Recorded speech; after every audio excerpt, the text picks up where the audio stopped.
اعوذ باللہ من الشیطان الرجیم بسم اللہ الرحمن الرحیم الحمد للہ رب العالمین ثم الصلاة والسلام علی سید الانبیاء والمرسلین خاتم النبیین حبیب الہ العالمین سیدنا و مولانا بالقاسم محمد وعلى آلہ الہداۃ المہدیین ولعنۃ اللہ علی اعدائہم اجمعین من یومنا ھذا الی قیام یوم الدین اما بعد فقد قال الحکیم فی کتابہ الکریم وقولہ الحق بسم اللہ الرحمن الرحیم یا ایہا الذین آمنوا اتقوا اللہ وَكُونُوا مَعَ الصَّادِقِينَ۔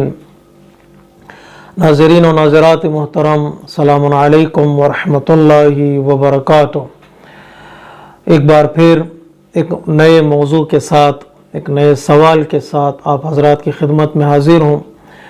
سوال یہ ہے کہ کیا امام زمانہ عجل اللہ تعالی فرجہ الشریف سے رابطہ ممکن ہے؟ کیا آپ کی ملاقات یا آپ سے ملاقات پاسبل ہے؟ اس سوال کے جواب ہم آج کے درس میں دینے کی کوشش کریں گے۔ جواب شروع کرنے سے پہلے ضروری ہے کہ ہم ایک مقدمے کی طرف اشارہ کریں، وہ یہ کہ جو بھی رابطہ ہوتا ہے، جو بھی کنیکشن ہوتا ہے، چاہے افراد کے درمیان میں ہو یا امتوں کے درمیان میں ہو یا امام اور امت کے درمیان میں ہو، امام اور ماموم کے درمیان میں ہو، اور رابطہ اسی وقت، کنیکشن اسی وقت کمپلیٹ ہوتا ہے جب وہ رابطہ دو طرفہ ہو، دونوں طرف سے رابطہ کرنے کی یا رابطہ برقرار رکھنے کی کوشش کی جائے۔ اگر ہم اہل بیت علیہ الصلوۃ والسلام سے اپنے رابطے کے بارے میں گفتگو کرنا چاہتے ہیں یا اہل بیت سے اپنے کنیکشن کے بارے میں بات کرنا چاہتے ہیں تو ایک مقدمہ یوں ہم بیان کرنا چاہتے ہیں کہ اہل بیت علیہ الصلوۃ والسلام نے اپنا رابطہ اپنی امت کے ساتھ، اپنی قوم کے ساتھ، اپنے شیعوں کے ساتھ مضبوط رکھا تھا، مضبوط رکھا ہے اور مضبوط رکھیں گے۔ اہل بیت علیہ الصلوۃ والسلام نے کبھی بھی اپنے شیعوں کو، اپنے چاہنے والوں کو یا امت کو تنہا نہیں چھوڑا، اکیلا نہیں چھوڑا۔ اہل بیت نے ہر مقام پر اور ہر سچویشن پر اپنے چاہنے والوں کو یاد کیا ہے، ان کا ذکر کیا ہے، چاہے وہ موقع خوشی کا ہو یا چاہے وہ موقع غم کا ہو۔ خوشی کا موقع جسے ہم چادر تطہیر کے نزول کی بات کرتے ہیں، جو حدیث قصہ کا تذکرہ ہے، جو اہل بیت علیہ الصلوۃ والسلام کی خدمت میں اللہ تبارک و تعالیٰ نے طہارت کی سند دی ہے اور آپ کی طہارت کا اعلان کیا ہے، کہ میں سمجھتا ہوں اس سے بڑا خوشی کا موقع انسان کی زندگی میں اور کیا ہو سکتا ہے کہ اللہ تبارک و تعالیٰ اہل بیت علیہ الصلوۃ والسلام کی طہارت کا اعلان کر رہا ہے، جو خوشی کا اعلیٰ ترین مقام ہے اور سٹیج ہے۔ اس مقام پر پہنچنے کے بعد اہل بیت علیہ الصلوۃ والسلام نے اپنے چاہنے والوں کا ذکر کیا ہے، اپنے چاہنے والوں کو یاد کیا ہے، یا دوسرے لفظوں میں کہوں اہل بیت نے اپنا رابطہ اور اپنا کنیکشن اپنے چاہنے والوں سے باقی رکھا ہے۔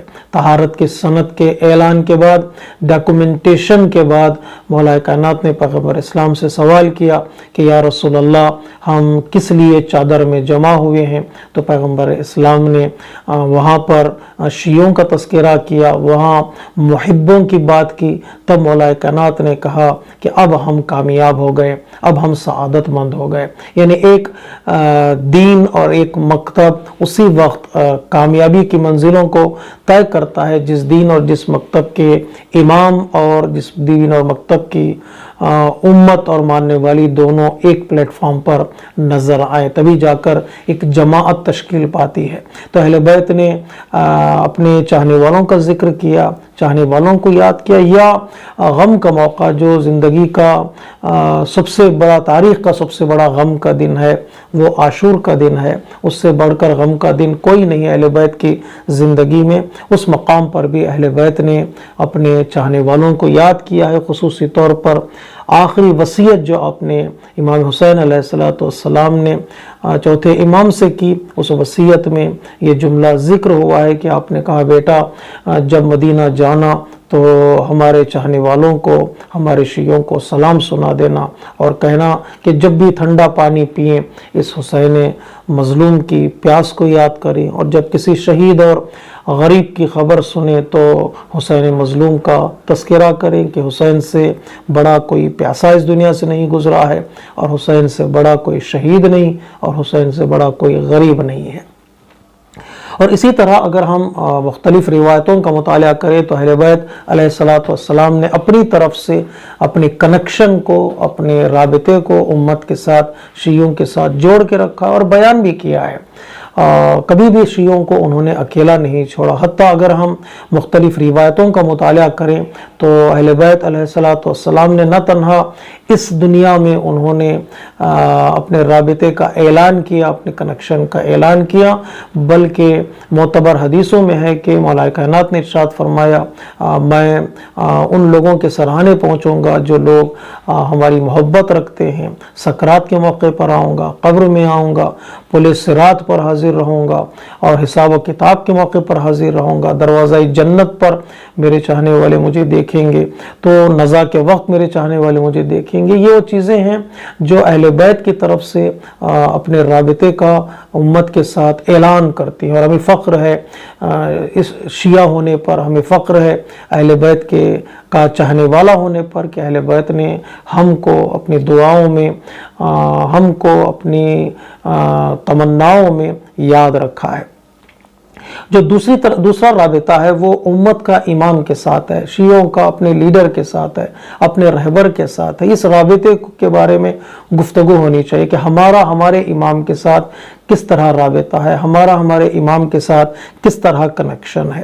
جو پہلی بات میں اشارہ کرنا چاہتا ہوں وہ ہمارے امام کے ساتھ رابطہ اور کنیکشن ہے، وہ معرفت والا ہے، وہ در حقیقت اہل بیت کی پہچان والا رابطہ ہے۔ کوشش کریں کہ ہماری معرفت کو ہم آگے بڑھائیں، اہل بیت کو سمجھیں، اہل بیت کو جانیں، اہل بیت کو پہچانیں۔ جتنی معرفت بڑھتی چلی جائے گی اتنی ہی محبت بڑھتی چلی جائے گی، اور جتنی محبت بڑھتی چلی جائے گی اتنا ہی انسان کے اندر اطاعت کا جذبہ پیدا ہوگا، انسان کے اندر پیروی کا جذبہ پیدا ہوتا ہے۔ جو ہمارا رابطہ اہل بیت کے ساتھ ہونا چاہیے وہ معرفت والا رابطہ ہے، شخص والی معرفت نہیں، پرسن والی معرفت نہیں، بلکہ پرسنالٹی والی معرفت ہے۔ ہم جاننے کی کوشش کریں کہ ان کا مقام کیا ہے، ان کی منزلت کیا ہے، ان کا کلام کیا ہے، اور ان کا پیغام کیا ہے۔ صرف نام جاننے سے، قبیلے کا نام جاننے سے، پاسپورٹ والی شناخت ہمارے لیے کافی نہیں ہے۔ اہل بیت کو جاننے کے لیے یا ان سے رابطہ برقرار رکھنے کے لیے پرسنالٹی والی پہچان ضروری ہے اور شناخت ضروری ہے، اس کی طرف توجہ کرنا ہے۔ حتیٰ ہمارے پاس روایتوں میں دعاؤں کا ذکر کیا ہے، ہم اللہ کی بارگاہ میں دعا کریں کہ پروردگار عالم ہماری معرفت کو بڑھائے، ہمارے علم کو بڑھائے، ہماری شناخت کو بڑھائے۔ اس لیے کہ اگر امام وقت کی معرفت نہ ہو، امام وقت کی پہچان نہ ہو، تو انسان کے ہاتھ سے جو چیز نکل جاتی ہے وہ دولت نہیں، وہ حکومت نہیں، بلکہ انسان کے ہاتھ سے جو نکل جاتا ہے وہ دین ہے۔ کیونکہ دعائے معرفت میں ہم اس بات کی طرف اشارہ کرتے ہیں کہ اللہم عرفنی نفسک فإنک ان لم تعرفنی نفسک لم اعرف نبیک، اللہم عرفنی نبیک فإنک ان لم تعرفنی نبیک لم اعرف حجتک، اللہم عرفنی حجتک فإنک ان لم تعرفنی حجتک ضللت عن دینی۔ اگر میں تیری حجت کی معرفت اختیار نہ کر پاؤں، انہیں جان نہ پاؤں، انہیں پہچان نہ پاؤں، جو چیز دین سے میرے ہاتھ سے نکل جاتا ہے وہ میرا دین ہے اور میرا مکتب ہے اور میرا مذہب۔ انسان اس دنیا سے جاتا ہے بغیر معرفت کے، وہ بے دین جاتا ہے، جاہلیت کی موت اس کے نصیب میں ہوگی اگر انسان وقت کے امام کو نہ پہچانے۔ یہ جو موضوع ہے بڑا ہی خوبصورت موضوع ہے، ہم ان باتوں پر زیادہ دھیان نہ دیں، ان باتوں کو جاننے کی کوشش نہ کریں جو ہمارے لیے ترقی کا سبب نہیں بنتی ہیں، ہمارے لیے آگے بڑھنے کا سبب نہیں بڑھتی ہیں، بلکہ ان چیزوں پر زیادہ توجہ دیں جو ہمارے ترقی کا اور ہماری نجات کا سبب بنتے ہیں۔ وہ معرفت ہے۔ ایک پہلا مرحلہ ہے اہل بیت کو پہچاننے کا، یا اہل بیت سے اپنے رابطے کو مضبوط رکھنے کا، وہ معرفت ہے ایک۔ اور دوسرا رابطہ جو ہے وہ دل کا رابطہ ہے، وہ ہمارا اور اہل بیت کا کنیکشن جو ہونا چاہیے وہ قلبی کنیکشن ہونا چاہیے، وہ دل کا کنیکشن ہونا چاہیے۔ یہ رابطہ جتنا مضبوط ہوتا ہے اتنا ہی انسان اپنے رہبر، اپنے لیڈر اور اپنے امام اور اپنے ولی کے قریب ہوتا ہے۔ اس کے لیے حضور اور غیاب کوئی معنی نہیں رکھتا۔ دل کے رابطے کے لیے چاہے امام ہمارا حاضر ہو، چاہے امام ہمارا غائب ہو، اگر دل کا رابطہ ہو تو پردہ درمیان میں نہیں ہوتا ہے، حجاب درمیان میں نہیں ہوتا ہے، وہاں غیبت کا تصور نہیں ہوتا۔ اس لیے دل کے کنیکشن کے لیے کون سی چیز رکاوٹ بن سکتی ہے؟ ہمارا رابطہ اہل بیت علیہ السلام کا قلبی رابطہ ہونا چاہیے۔ اس رابطے میں کوئی رکاوٹ نہیں ہے، کوئی شک نہیں ہے، کوئی شبہ نہیں ہے۔ جب ہم جاتے ہیں اذن دخول کے لیے، زیارت کے لیے جاتے ہیں ائمہ طاہر علیہ السلام کے روضے پر اور آپ کے حرم کے دہلیز پر کھڑے ہو کر اجازت طلب کرتے ہیں، تو ہم اپنا رابطہ جو قلبی رابطہ ہے وہ امام کے سامنے پیش کرتے ہیں۔ اشہد انک تسمع کلامی وتشہد مقامی وترد سلامی، اے امام میں گواہی دیتا ہوں کہ جو میں بات کر رہا ہوں آپ سے، جو میں کلام کرنا چاہتا ہوں وہ میرے کلام کو آپ سنتے ہیں، میری حیثیت کو، میرے مقام کو، میری سچویشن کو آپ جانتے ہیں، اور جو میں سلام کرتا ہوں تو آپ اس سلام کا جواب دیتے ہیں۔ یہ ہمارا اہل بیت علیہ السلام کے لیے کا دل کا رابطہ ہے، قلبی رابطہ ہے، یا آپ کہیے محبت کا رابطہ ہے، مودت کا رابطہ ہے۔ یہ سب سے اسٹرانگ اور سب سے قوی رابطہ ہے، جس رابطے کے مقابل میں کوئی رابطہ ٹک نہیں پاتا ہے، کوئی رابطہ ٹھہر نہیں پاتا ہے۔ مثال جو علماء کرام نے اس رابطے کے لیے دی ہے، وہاں دیکھنے کی ضرورت نہیں میں امام کو دیکھوں گا تو میرا ایمان مضبوط ہوگا، نہیں۔ دل کا رابطہ ہے، انسان محسوس کر سکتا ہے مقام امامت کو، انسان محسوس کر سکتا ہے امام کے وجود کو، چاہے وہ مجھے نظر آئے نظر نہ آئے۔ وہاں ظاہری آنکھوں سے مقام امامت کو دیکھنا نہیں ہے، وہاں دل کی آنکھوں سے مقام و منزلت امام کو دیکھنا ہے۔ مثال جو دی جاتی ہے وہ حضرت اویس قرنی کی ہے۔ کتنے صحابی تھے جو پیغمبر اسلام کی زیارت کرتے تھے، پیغمبر اسلام کا دیدار انہیں نصیب ہوتا تھا، 24 پہر وہ پیغمبر اسلام کے بزم میں ہوتے تھے، لیکن ان کے اندر وہ معرفت نہیں پائی جاتی تھی جو معرفت پیغمبر اسلام ان سے چاہتے تھے۔ پیغمبر اسلام کا تقاضا تھا یا آپ کی محبت کا تقاضا تھا، لیکن حضرت اویس قرنی نے زندگی میں کبھی آپ نے پیغمبر اسلام کے چہرے کو دیکھا تک نہیں، پیغمبر اسلام سے آپ نے ملاقات بھی نہیں کی، لیکن آپ کی معرفت اتنی زیادہ تھی کہ پیغمبر اسلام فرماتے ہیں مجھے قرن سے جنت کی خوشبو آ رہی ہے۔ یعنی ایک ایک انسان پیغمبر اسلام کی محبت میں، پیغمبر اسلام کی معرفت میں اس بلندی پر پہنچ سکتا ہے کہ اس کے آنے کی خوشبو کو وقت کا رسول محسوس کرتا ہے، اور وہ انسان اس بلندی اور مرتبے تک پہنچ جاتا ہے۔ یہ کون سا کنیکشن ہے؟ اویس کا پیغمبر اسلام سے جو رابطہ ہے وہ کنیکشن ہے، وہ ایک ماموم کا امام کے ساتھ ہے، وہ قلبی کنیکشن ہے، وہ دل کا رابطہ ہے۔ یا میں ایک مثال اور بھی بتا دوں، جب مولا کائنات مسجد کوفہ میں حدیث بیان کر رہے تھے، روایتیں بیان کر رہے تھے، بیان کرتے کرتے آپ نے تھوڑی دیر آپ رکے اور انتظار کیا۔ جب اصحاب نے پوچھا یا امیر المؤمنین آپ رکے کیوں، آپ کس کا انتظار کر رہے ہیں؟ تو امام نے فرمایا ابھی میرا ایک صحابی گھر سے نکلا ہے اس بزم میں حاضر ہونے کے لیے، بزم حدیث میں حاضر ہونے کے لیے، بزم روایت میں حاضر ہونے کے لیے، وہ اس کو آ جانے دیں، اس کے بعد بات آگے بڑھائیں گے۔ لوگوں نے انتظار کیا، جو صحابی آیا آپ کے بزم میں اس کا نام ہے حضرت حجر بن عدی۔ یعنی یہ صحابی معرفت جو اس کی اتنی زیادہ تھی، جو قلبی معرفت ہے، اس کا رابطہ امام سے اتنا زیادہ تھا، اس کے آنے کو اور اس کے بیٹھنے کو امام محسوس کر رہے تھے، امام جو اپنی فیلنگز کا اظہار کر رہے تھے، یا امام وقت اس کا انتظار کر رہا تھا کہ وہ بز میں آ جائیں تو بات آگے بڑھے۔ تو میرے عزیزوں، میرے دوستو، اصل جو چیز ہونی چاہیے ہمارے اور امام کے درمیان رابطے کے لیے، کنیکشن کے لیے، وہ ہمارا دل زندہ رہنا چاہیے، وہ ہمارا دل بیدار ہو تاکہ ہم ہمارے امام سے اپنے رابطے کو برقرار رکھیں، قلبی رابطہ، مضبوط ترین دنیا میں رابطہ۔ یہ رابطہ کس طرح ہم بڑھا سکتے ہیں، کس طرح اس رابطے کو ہم پانی دے سکتے ہیں، یا اس رابطے کو کس طرح ہم نرچر کر سکتے ہیں، علماء کرام نے کئی طریقے ہمیں بتائے ہیں۔ ان میں سے دعا ایک طریقہ ہے، دعا عہد ہے، دعا ندبہ ہے، خصوصی طور پر وقت کے امام سے اپنے رابطے کو مضبوط کرنے کے لیے انسان مسلسل ان دعاؤں کی تلاوت کرے۔ دعائے سلامتی امام زمانہ ہے، دعائے فرج ہے، یا امام کے چاہنے والوں کی مدد کرے، امام کے ماننے والوں کی ہیلپ کرے۔ اس کے ذریعے سے امام کی معرفت انسان بڑھا سکتا ہے، امام کے نام سے صدقہ دے، امام کے نام سے کوئی ایسا کام کرے جس کی وجہ سے امام کے وجود کی تبلیغ ہو، امام کے میسیج کی تبلیغ ہو، امام کا حقیقی معنی میں انتظار کرے، ایسا انتظار جو کارساز ہو، ایسا انتظار جو انسان کو بدلنے والا اور انسان کی زندگی کو چینج کرنے والا ہو۔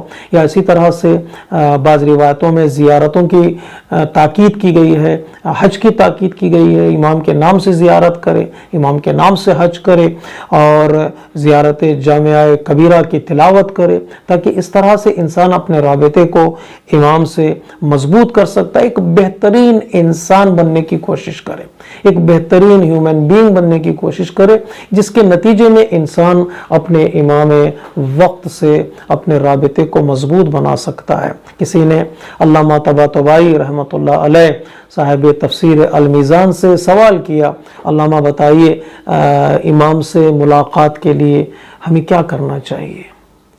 امام سے میں ملنا چاہتا ہوں، امام کا دیدار ہمیں نصیب ہو، وہ کون سا عمل کریں جس کے نتیجے ہمیں امام کا دیدار نصیب ہو سکتا ہے؟ تو علامہ طباطبائی نے کہا، اچھے انسان بن جاؤ، امام خود تم سے ملنے کے لیے آئیں گے۔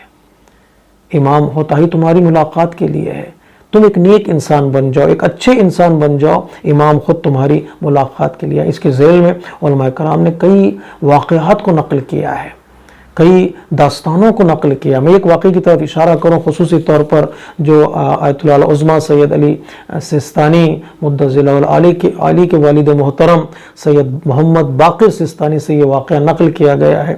آپ امام کی ملاقات کے متمنی تھے، اپنے کوشش کی ملاقات کے لیے، چونکہ روایتوں میں ہے کہ 40 شب جمعہ اگر انسان امام کے ملاقات کی تمنا رکھے، دعا کرے، کوشش کرے، احیاء کرے، تو امام کا دیدار اسے نصیب ہوگا۔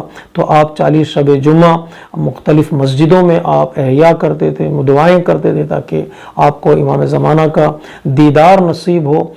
واقعہ یہ کہتا ہے کہ جب 40ویں شب آئی تو ایک عرب نے آپ کو بلایا کہ چلیے فلاں گھر میں امام آپ کا انتظار کر رہے ہیں۔ جب محمد باقر سستانی رحمۃ اللہ علیہ جب پہنچے اس گھر میں، تو وہاں اس گھر میں آپ نے نور کو دیکھا، جو ایک اس گھر میں وہ نور حاضر تھا اور لوگوں کا ہجوم تھا اس گھر میں، اور ایک حجرے میں مجھے لے جایا گیا جس حجرے میں ایک عورت کا جنازہ تھا جس کے بدن پر کفن ڈالا ہوا تھا، اور اس کے قریب ایک نور تھا۔ جو اس نور نے مجھ سے خطاب کر کے کہا، محمد باقر سستانی کہتے ہیں، نور نے خطاب کر کے مجھ سے کہا کہ تم ایسے بن جاؤ تو ہم خود ملنے کے لیے آئیں گے۔ کتنے بے چین ہو جاتے ہو تم ہم سے ملنے کے لیے، اس طرح کا تمہارا کردار ہو جائے تو ہم تم سے خود ملنے کے لیے آئیں گے۔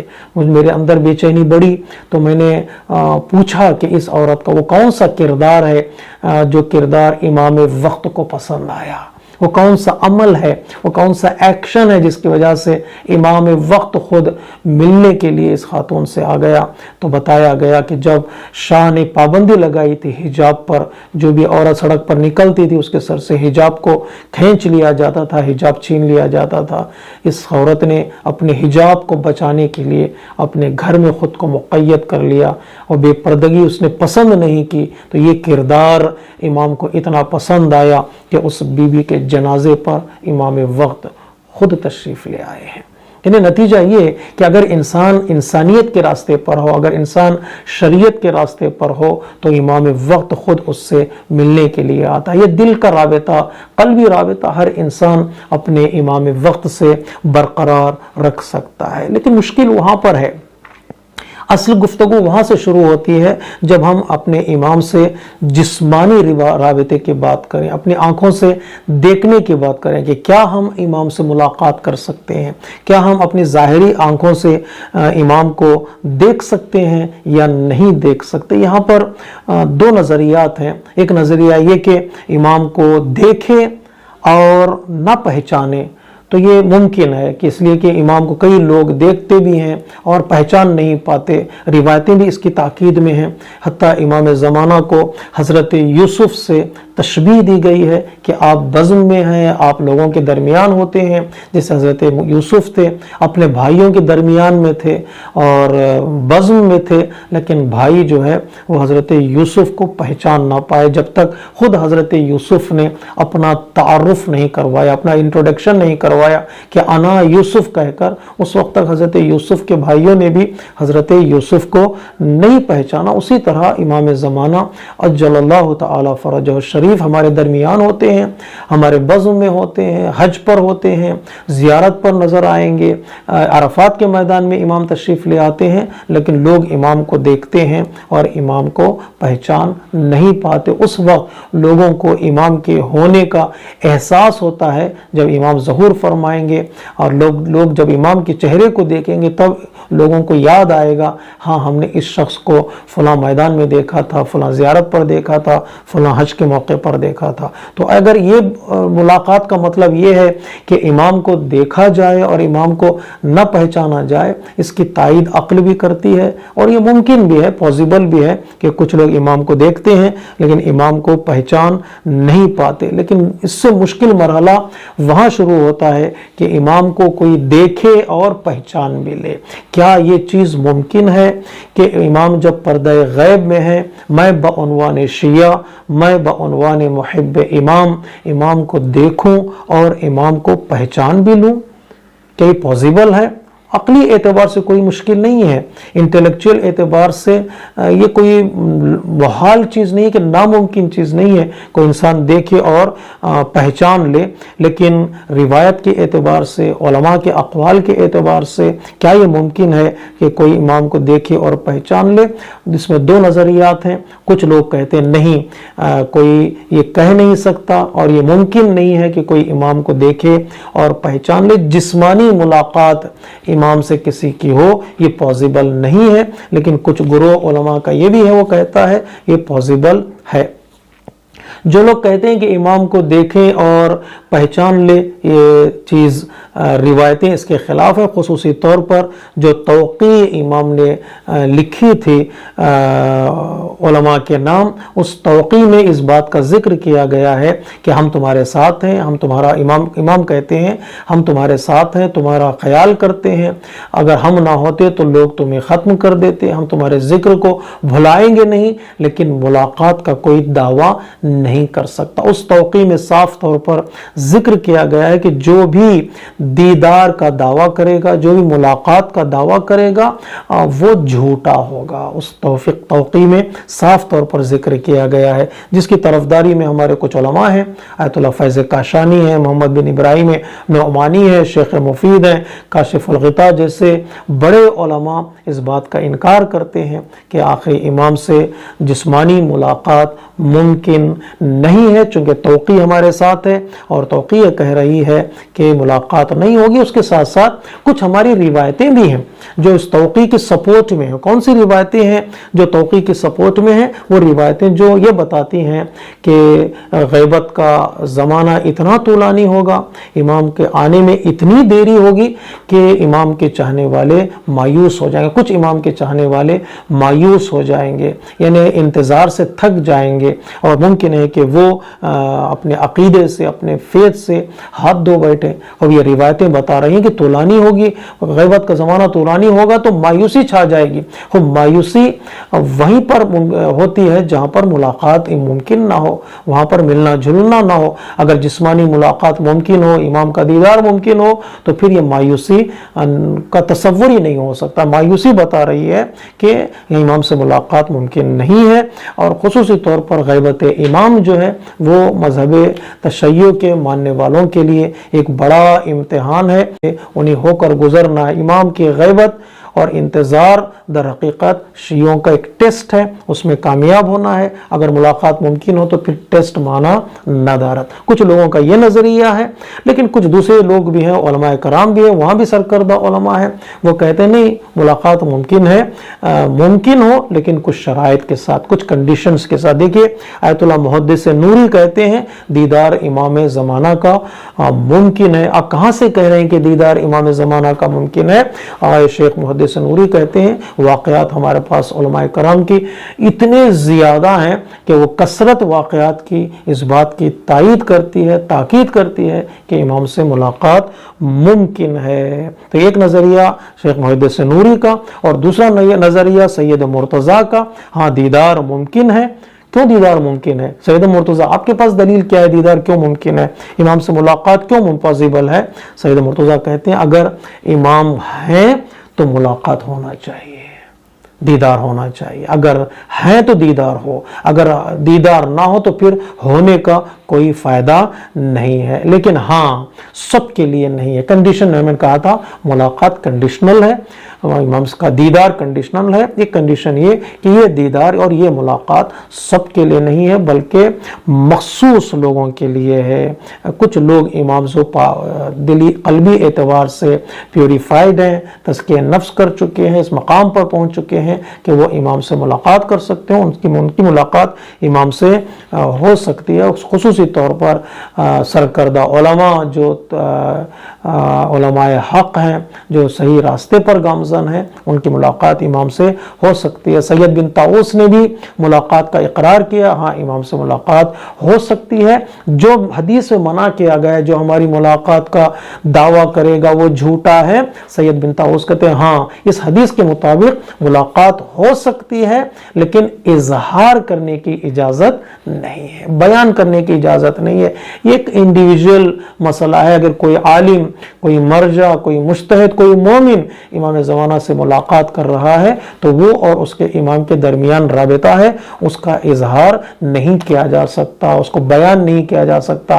اگر کسی کو بیان بھی کرنا تو بعض علماء کہتے ہیں نہیں, محکم دلیل چاہیے, محکم سند چاہیے, محکم پروف چاہیے کہ جو کوئی انسان محکم دلیل اور پروف دے نہیں سکتا ہے. اب یہ سوال ہو سکتا ہے پھر یہ واقعات جو ہمارے پاس کتابوں میں ملتے ہیں, سینکڑوں واقعات ہمارے پاس ہیں, ان سب واقعات کا کیا کرو گے؟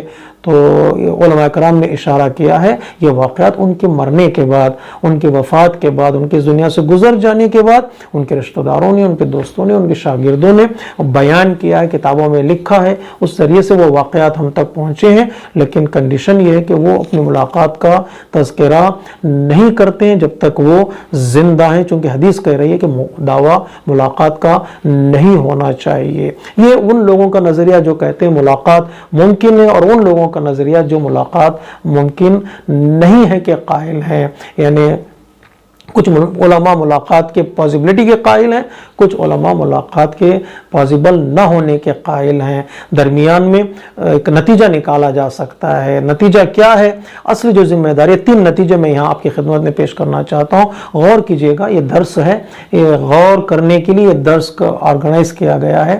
آپ اپنے ذہن پر زور لگائیں, مطالعہ کریں, عقل کا استعمال کریں, اور درمیان میں جو اقوال ہیں ان کو جمع کرنے کی کوشش کریں. جو میں نے سمجھا ہے وہ آپ کی خدمت میں پیش کر رہا ہوں. 3 پوائنٹس کی طرف توجہ کرنا بہت ضروری ہے. بعنوان رزلٹ, بعنوان اس گفتگو کا نتیجہ کیا ہے؟ وہ نتیجہ یہ ہے کہ ایک اصل جو ہماری ذمہ داری ہے میرے عزیزوں, میرے دوستوں, وہ امام کی ملاقات نہیں ہے, امام کی اطاعت ہے.